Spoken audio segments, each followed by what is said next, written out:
FM. It is a program where we preview and review newspaper headlines and news making rounds in the papers for your listening pleasure. I am Inioluwa Adekoya, and this morning I've got with me the Old newspaper, the Daily Post newspaper, the Punch newspaper, and the Nation's newspaper. Right about now, I will take a short break. When I get back, I'll give you headlines making rounds in the papers this morning.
Glad to have you back. Like I said earlier, the program you're onto is in the papers on iPower 102.7 FM.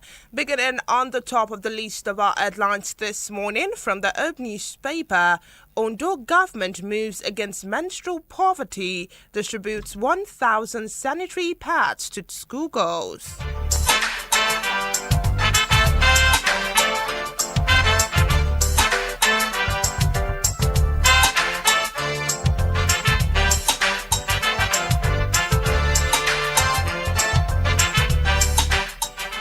Yeah, still in Ondo State and still taking headlines from the Old newspaper. Flood threat. Ondo deploys equipment warns of illegal buildings indiscriminate refuse dumping.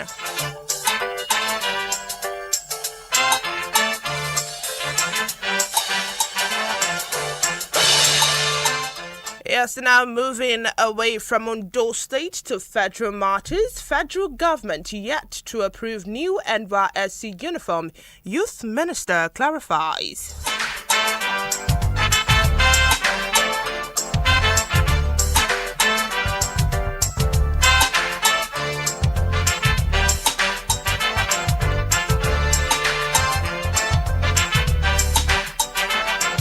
And now moving away from the Old newspaper to the Punch newspaper, moving to international news. U.S. pulls troops from Nigeria after ISIS deputies killing.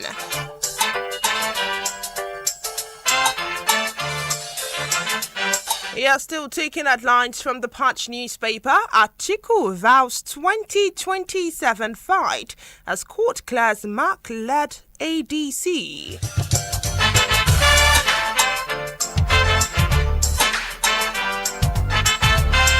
Yeah, still on the Punch newspaper, my wife, Iya Alakara. Tinubu playfully nicknames First Lady.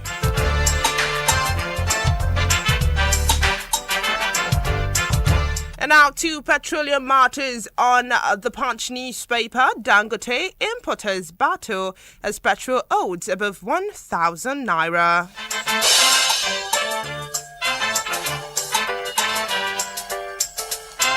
Yeah, still talking headlines now to the Daily Post newspaper talking 2027.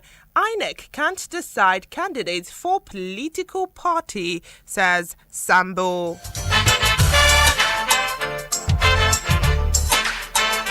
Yeah, still taking headlines from the Daily Post newspaper. Don't be...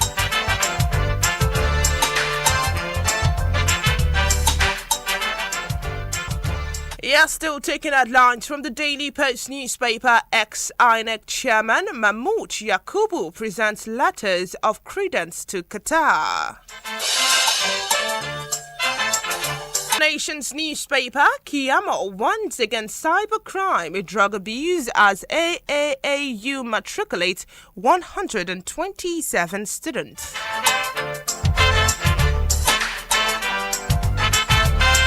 Yeah, still on the nation's newspaper, this is coming from Tinubu. We will secure every part of Nigeria, guarantee peace for all.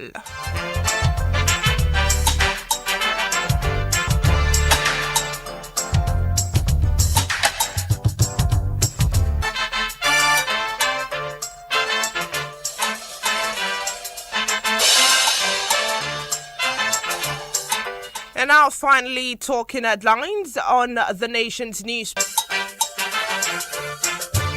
Yes, and with that, we will go on another short break. When I get back, I'll give you more news making rounds in the papers this morning. The program is in the papers on iPower 102.7 FM. We will be right back.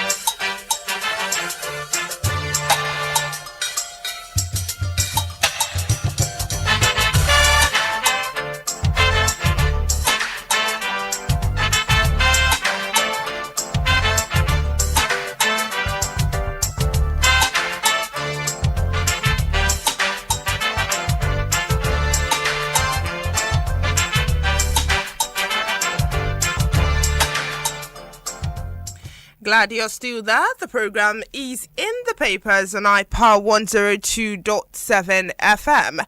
Beginning on the top of the list of our news this morning from the Old newspaper, Ondo government moves against menstrual poverty, distributes 1,000 sanitary pads to schoolgirls. And now to the details. The Ondo state government has stepped up efforts to combat period poverty with the distribution of more than 1,000 sanitary pads to students of St. Catherine Anglican Girls Grammar School, or WAR, as part of activities marking the 2026 World Menstrual Hygiene Day.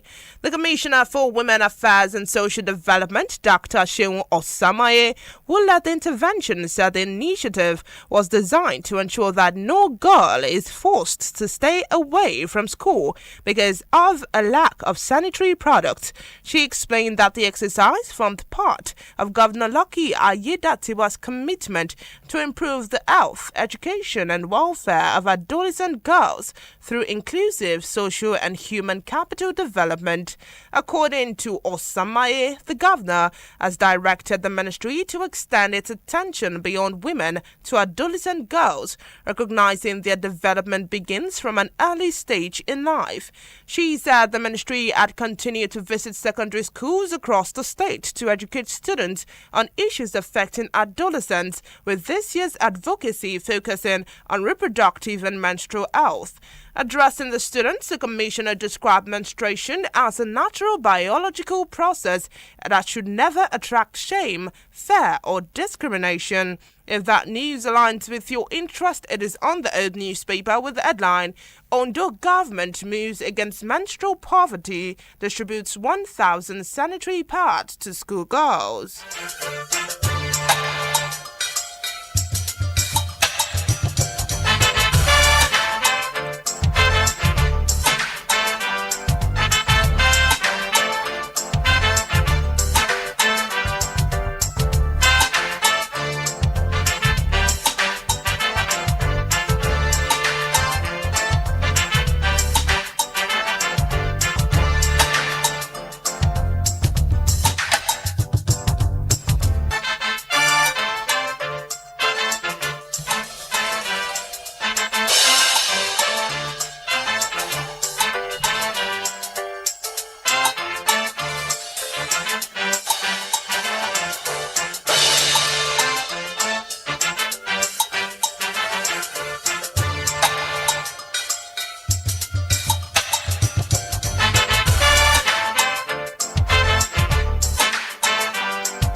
Still taking news from the Old newspaper. Federal government yet to approve new NYSC uniform. Youth Minister clarifies.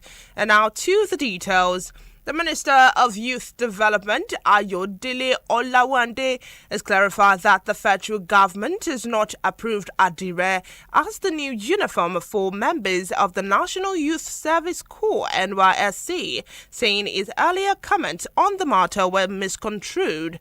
The clarification followed media reports suggesting that the minister had announced the replacement of NYSC iconic khaki uniforms with Adire during an interview with newsmen.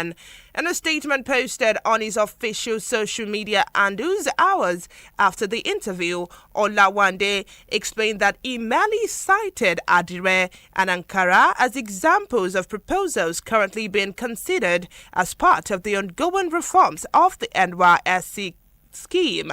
He further stated, and I quote, "My attention has been drawn to some media report following my brief appearance earlier this morning on Channels TV regarding the ongoing reforms of the National Youth Service Corps (NYSC), particularly on the issue of the proposed uniform. For the avoidance of doubt, yes, I mentioned Adire during the discussion. I also mentioned Ankara. My intention was simply to cite examples of some of the proposals that have been put forward in the course of the consultation. It was not an announcement that any particular fabric has been adopted or approved to replace the current NYSC uniform." The minister further emphasized that the government is evaluating several options based on professional appearance, durability, functionality, cost effectiveness, national identity, and the promotion of local industries. If that news aligns with your interest, it is on the Open newspaper with the headline, "Federal government yet to approve new NYSC uniform, Youth Minister clarifies."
Yes, so now moving to the Daily Post newspaper. Don't be megaphones for terrorists, Tinubu tells media. And now to the details. President Bola Tinubu has appealed to the media not to be used as megaphones for bandits and terrorists. Tinubu made this statement during the Far State House Press Corps presidential dinner held at the presidential villa, Abuja.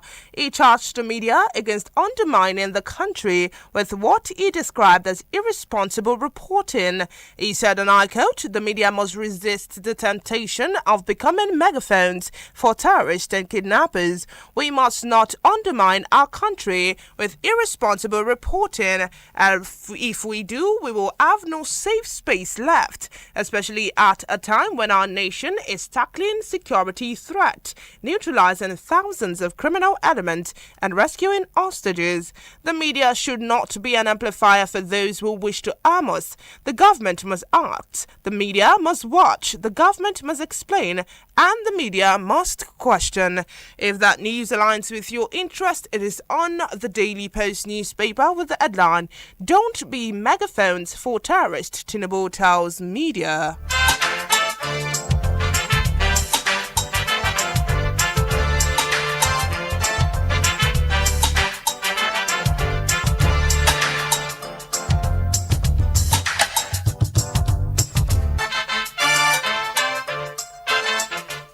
Yeah, still on the Daily Post newspaper, Dangote Refinery reduces fuel price for the fourth time in 4 weeks.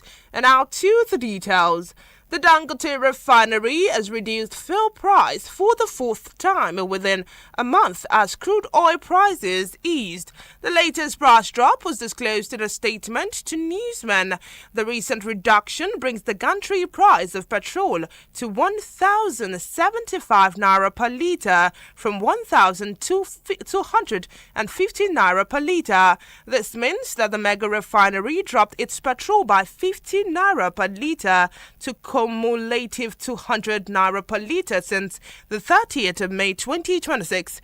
In the same vein, Dangote Refinery reduced the ex-depot price of automotive gas oil by 300 naira per litre and jet aviation fuel by 520 naira per litre.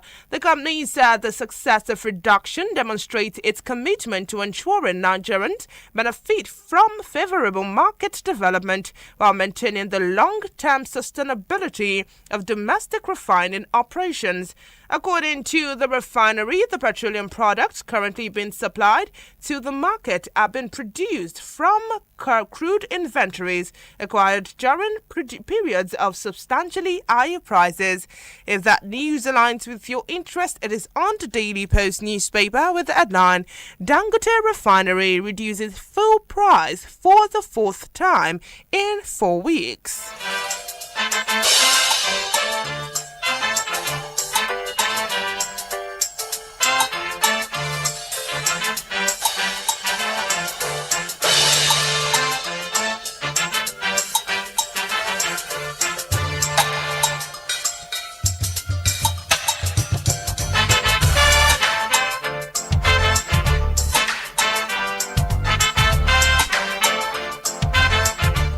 Yeah, still on the Daily Post newspaper, ex-INEC chairman Mahmoud Yakubu presents letter of credence to Qatar. And now to the details. The Nigerian ambassador extraordinary and plenipotentiary to Qatar, Professor Mahmoud Yakubu, has formally presented his letter of credence to Sheikh Tamim bin Ahmad Al Thani. The credentials presentation took place at the Amiri Diwan in Doha and featured full diplomatic honors, including the inspection of the Guard of Honor. The ambassador was accompanied by senior officials of the Nigerian embassy. This was made known in a statement issued by Kimiebi Imomotimi Ebenfa, the spokesperson of the Ministry of Foreign Affairs, Abuja. It reads, and I quote, Professor Mahmoud Yakubu, Ambassador Extraordinary Plenipotentiary of the Federal Republic of Nigeria to the State of Qatar, formally presented his letters of credence to His Highness Sheikh Tamim bin Ahmad Al Thani, Emir of Qatar, at the Amiri Diwan in Doha. He was accompanied by senior embassy officials. The ceremony featured full diplomatic honors, including the inspection of Guard Honor. Following the presentation, the Nigerian ambassador held a private audience with Amir, where he received a cordial welcome and reaffirmed the enduring bilateral ties. The Amir referenced previous high-level diplomatic exchanges and emphasized Qatar's intent to deepen cooperation with Nigeria. If that news aligns with your interest, it is on the Daily Post newspaper with the headline, ex-INEC chairman Mahmoud Yakubu presents letter of credence to Qatar.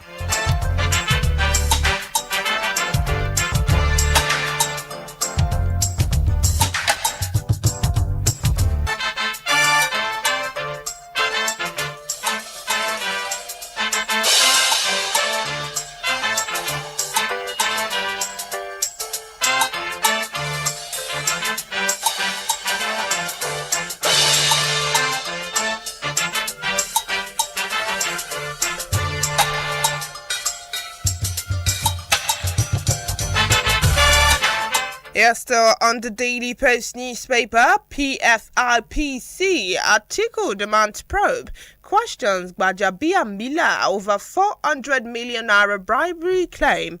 And now to the details. Former Vice President Atiku Abubakar has called for the independent investigation into the alleged activities of the Presidential Foreign Investment Promotion Council (PFIPC), describing the controversy as one that requires transparent public probe.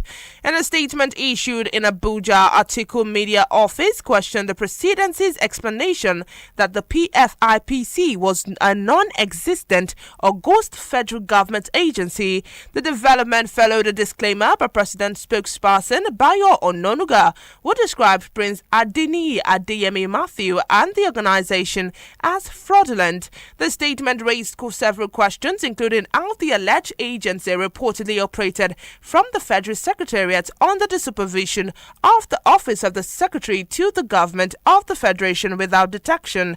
It also queried reports that the PFIPC allegedly secured a budget code and a 1.3 billion naira allocation in the 2026 national budget, calling for independent forensic investigation into the matter.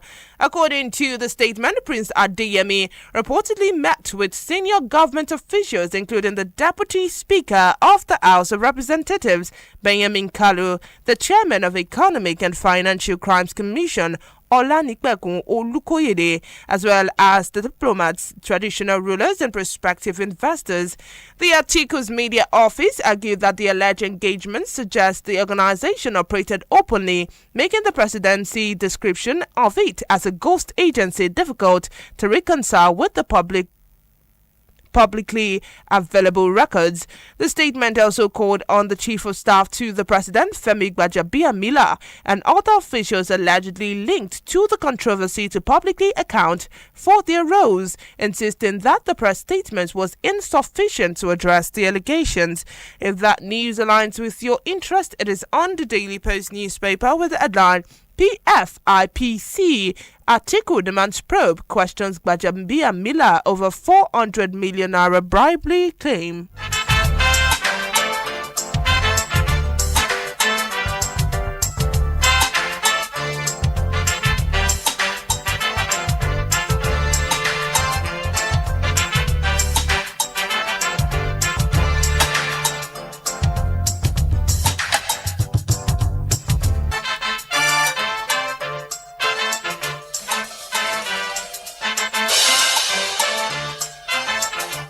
Still on in Oyo, and now to the details.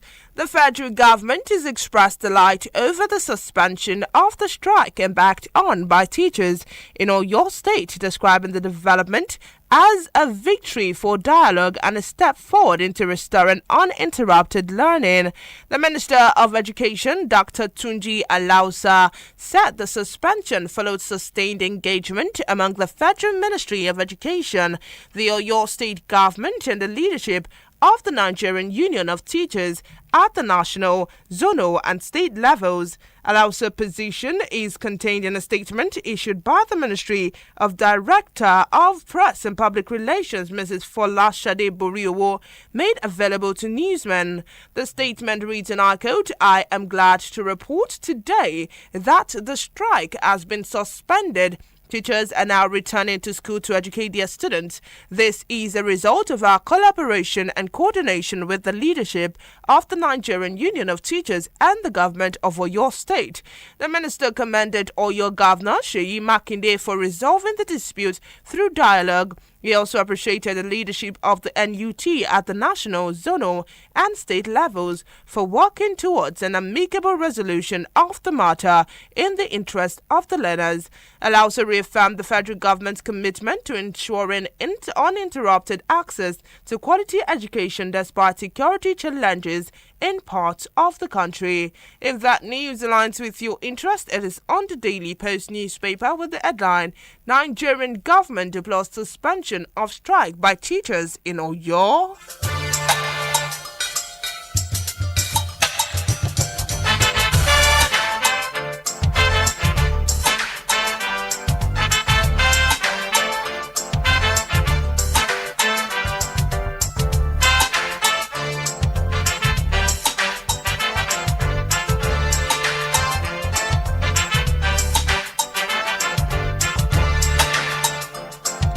Here still on the Daily Post newspaper talking xenophobic attacks. Nigerian government moved to evacuate another batch from South Africa. And now to the details. The federal government has concluded plans to evacuate another batch of Nigerians stranded in South Africa following xenophobic attacks in the country. The spokesperson for the Ministry of Foreign Affairs, Kimiebi Imomotimi Ibenfa, confirmed the new evacuation plan in a statement but did not provide a specific date for the operation. Meanwhile, the president of the Nigerian citizens in South Africa, Reverend Frank Onyekwelu, said another evacuation is underway. Onyekwelu said that so far there has not been any report of attacks on Nigerians, noting, however, that there has been some looting of shops across the country. The statement by Onyekwelu reads, and I quote, "Even at 8 p.m. last night, we got confirmation that locals were breaking into foreign national shops and supermarkets looting their goods. One person, a local, was shot and I think he died. He was killed in the process, but it has not been confirmed where the shots came from." If that news aligns with your interest, it is on the Daily Post newspaper with the headline, "Xenophobic attacks, Nigerian government moves to evacuate another batch from South Africa."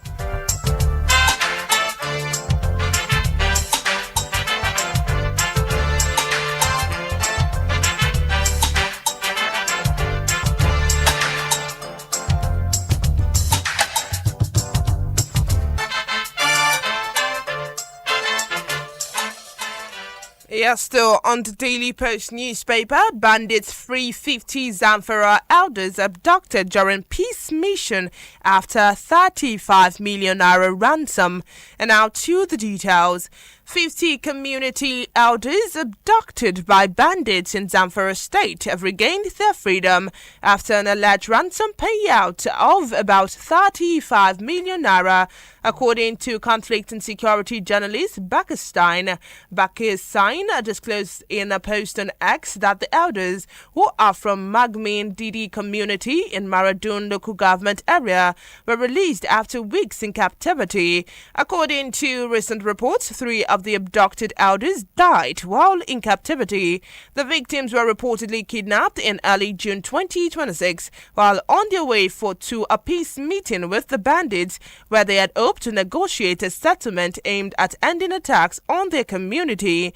Quoting local sources, Bakestein said the elders were held hostage until reported ransom was paid. Authorities in Zamfara State have yet to officially comment on the reported release, the alleged ransom payment, or the deaths of the 3 community members. If that news aligns with your interest, it is on the Daily Post newspaper with the headline, "Bandits free 50 Zamfara elders abducted during peace mission after 35 million naira ransom."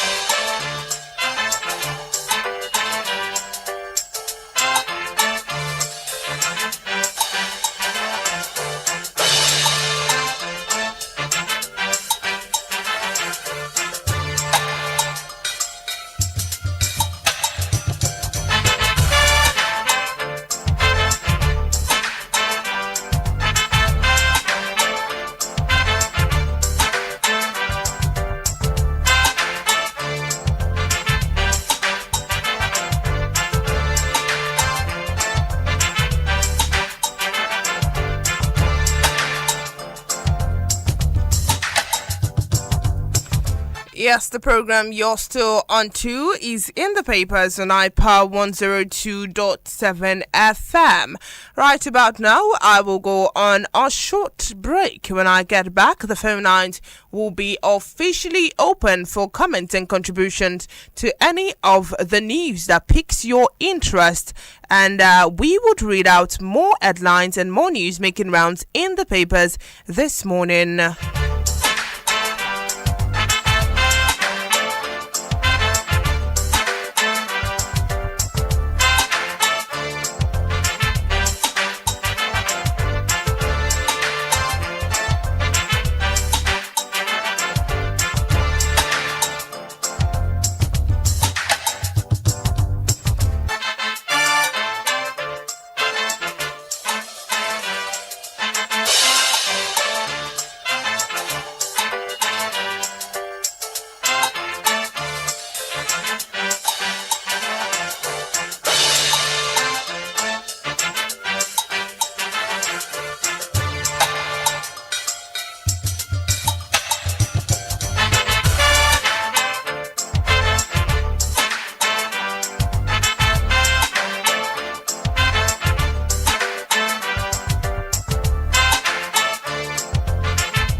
Yes, the program you're still onto is in the papers on iPower 102.7 FM. Quickly, I take a flight to the Punch newspaper and now to international matters. U.S. pulls troops from Nigeria after ISIS deputies killing. But before that, the phone lines are officially open for comment and contribution. You can reach out to us on 0816 552 4699 for comment and contributions to any of the news that piques your interest. The number to call is 0816 552 4699. And now moving to the Punch newspaper, U.S. pulls troops from Nigeria after ISIS deputies killing. And now to the details.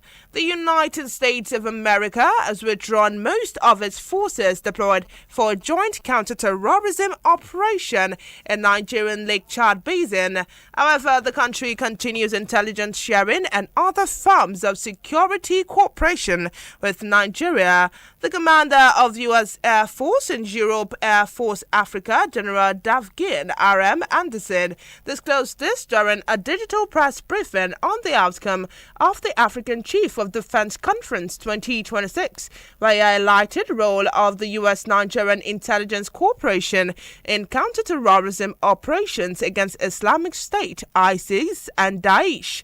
He explained that while specific military operations had ended and most U.S. personnel involved that left Washington remained committed to supporting Nigeria through intelligence collaboration at the request of the Nigerian government. If that news aligns with your interest, it is on the Punch newspaper with the headline, U.S. pulls troops from Nigeria after ISIS deputies killing.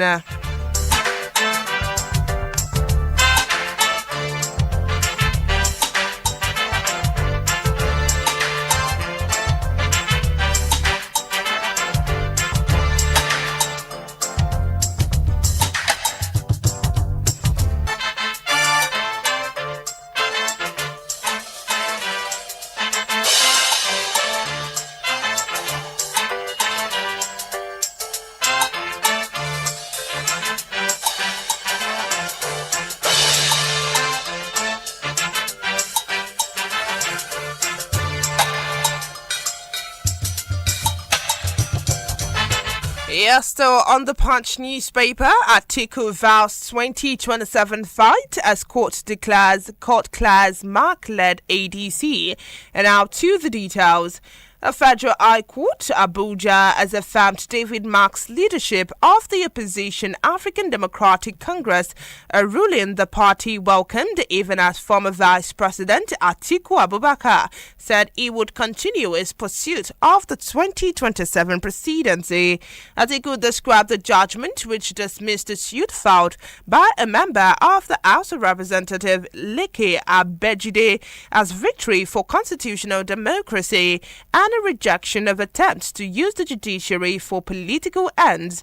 Delivering judgment, Justice Musa Liman upheld the preliminary objection raised by the ADC, its former national chairman Ralph Unwosu Mark, and the party national secretary Ralph Aregbeshola. The judge held that the court lacked jurisdiction to entertain the matter because it bordered on the internal affairs of the political party, which it described as non-justiciable. Justice Liman also ruled that Abejide lacked the legal standing to institute the suit, having failed to demonstrate how his rights were violated by the emergence of the current ADC leadership. He further held that the lawmaker did not exhaust the party's internal dispute resolution mechanism before approaching the court. The judge equally resolved the issue raised in the substantive suit in favor of the defendants. If that news aligns with your interest, it is on the Punch newspaper with the headline, Atiku vows 2027 fight as court declares Mark-led ADC.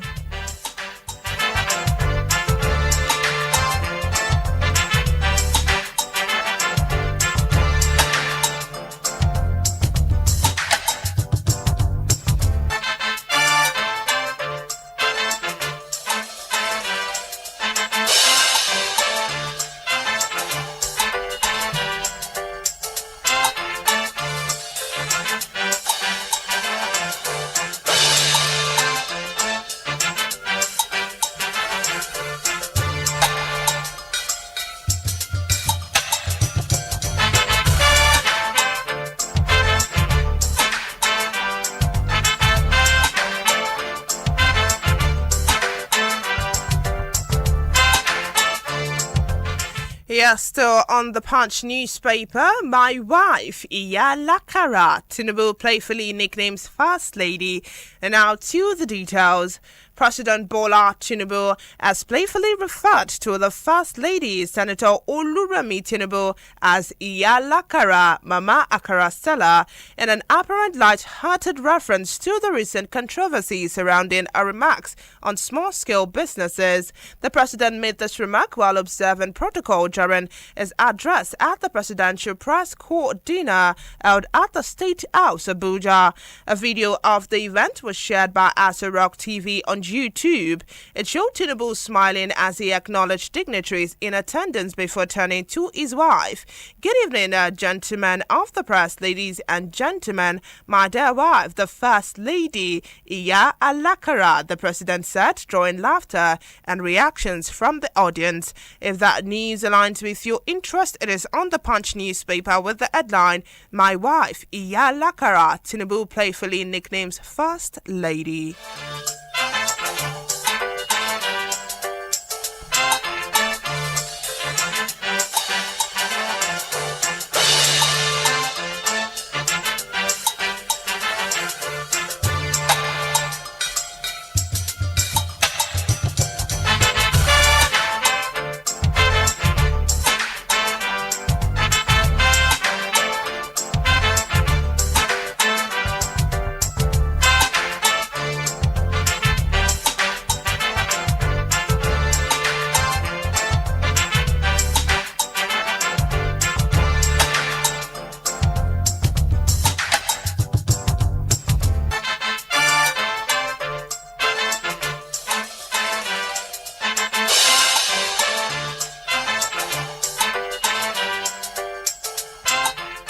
Yeah, still on the Punch newspaper, FRSC opens 2026 recruitment July 3rd.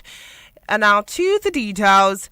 The Federal Road Safety Corps has announced that its 2026 recruitment exercise will commence on Friday the 3rd of July, inviting qualified Nigerians to apply for vacancies across its offices, marshals, inspectorate and road marshal assistant cadres. FRSC said applications would be accepted online for 4 weeks through its recruitment portal. The recruitment is contained in a notice dated the 24th of June, cited and signed by the Deputy Court Marshal and Head of Administrations and Human Resources, Pauline Olaye, on behalf of the Court Marshals. The court stressed that the application process is free, and to apply, applicants must submit application through its official recruitment portal at https:/recruitment.frsc.gov.ng. Shortlisted candidates will be required to present printed copies of their application forms during the screening exercise. Application must be submitted online within 4 weeks, with effect from Friday the 3rd of July 2026. The recruitment covers 3 broad categories. If that news aligns with your interest, it is on the Punch newspaper with the headline, FRSC opens 2026 recruitment the 3rd of July.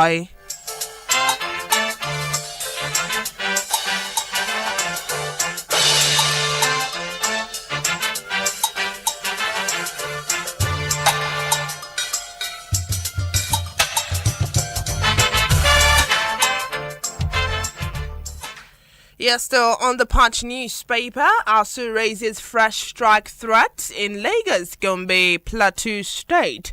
And now to the details.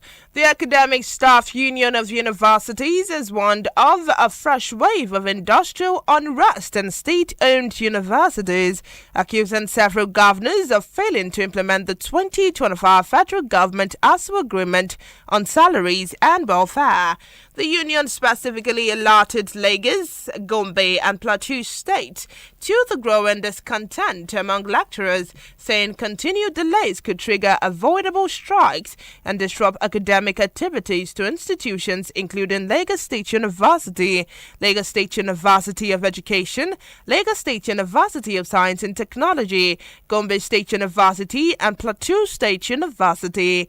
For the past few days, members of ASU across various zones have agitated over the failure of state government to ensure the implementation of the 2025 federal government ASU agreement and state-owned universities. Addressing separate press conferences in Ikorodu and Gombe, ASU leaders said 6 months after the agreement took effect on the 1st of January 2026, many state governments had yet to implement the provision despite participating in the negotiations that culminated in the deal signed on December 23rd, 2025.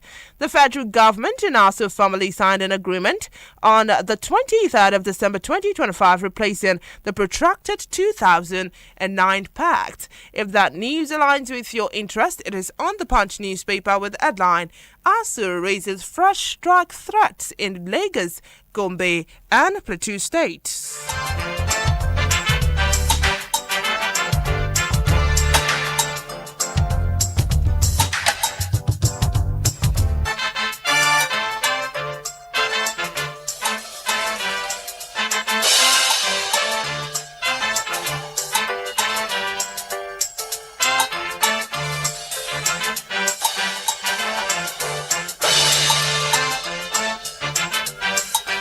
And now moving to the nation's newspaper, Tinubu, we will secure every part of Nigeria, guarantee peace for all. And now to the details. President Bola Ahmed Tinubu has assured Nigerians of his administration's resolve in securing every part of the country and creating an environment where every citizen can live, work and prosper.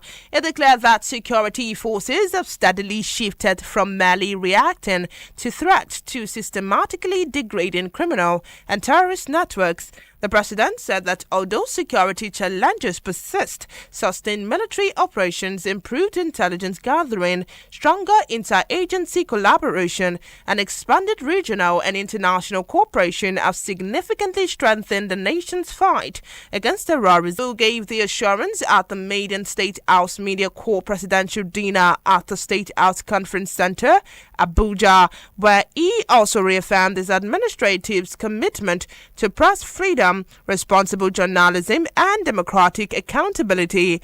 According to him, military operations have intensified across several theaters of operation, resulting in the neutralization of thousands of terrorists and criminal elements, the rescue of numerous hostages and recoveries of community previously under the control of armed groups.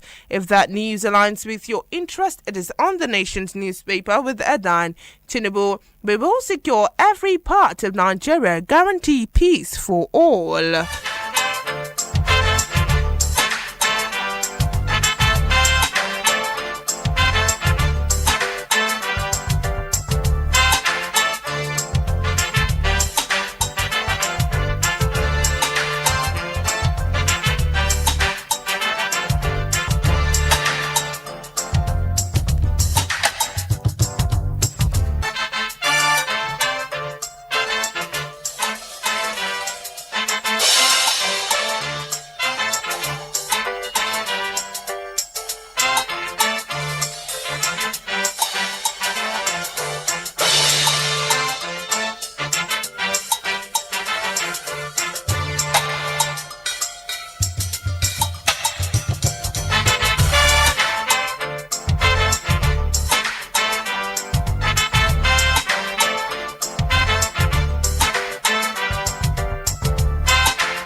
Yes, still taking news from the nation's newspaper. Kiyamo once again cybercrime, drug abuse as AAAU matriculates 127 students.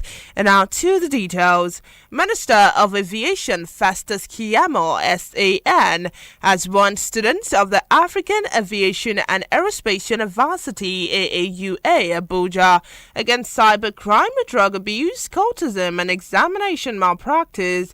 Kiyamo gave the warning at the university third matriculation ceremony, where 127 students comprising 52 undergraduate and 75 postgraduates were admitted. Represented by Permanent Secretary of the Ministry, Muhammad Kambari, the minister directed the university to remain focused on its mandate as a specialized and institution for aviation and aerospace education. It cautioned against expanding into programs unrelated to its core mandate, stressing that the institution was established to address the shortage of skilled aviation professionals in Nigeria and across Africa. Kiyama urged the university to introduce more specialized programs to meet the growing manpower need of the global aviation industry. If that news aligns with your interest, it is on the nation's newspaper with the headline, Kiyamo once again cybercrime, drug abuse as AAAU matriculates 127 students.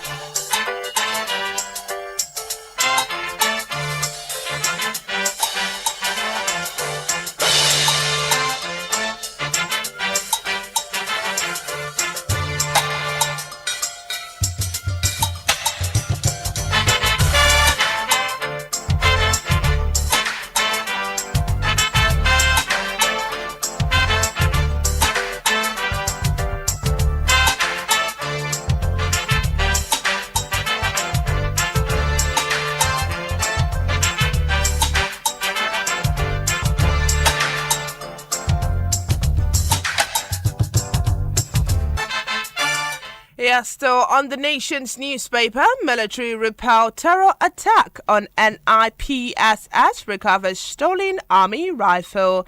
And now to the details. Troops of the Nigerian Army have repelled an attack of the local government area of Plateau State, killing one of the attackers and recovering a service rifle stolen from the soldier killed in April. The attempted attack occurred at about 12:10 a.m. when suspected terrorists breached the institute perimeter under the cover of darkness and opened fire on troops guarding the facility. The invasion comes barely days after the institute dismissed rumored attacks on the facility by terrorists.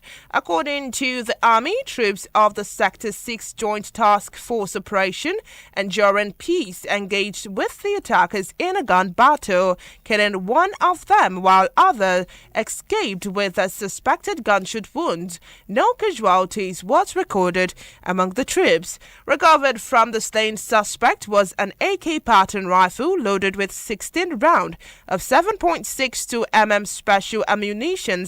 Preliminary checks showed the weapons belonged to a Nigerian army soldier killed during an encounter with militia elements at the Federal College of Land Resource Technology, VAM, on April 11th. If that news aligns with your interest, it is on the nation's newspaper with the headline, Military repels terror attacks on NIPSS, recovers stolen army rifle.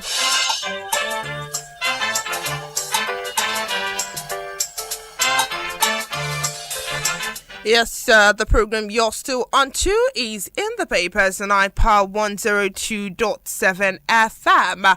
Our time is fast spent on the program, but before we call it a wrap on today's edition of In the Papers, we will go on a short break.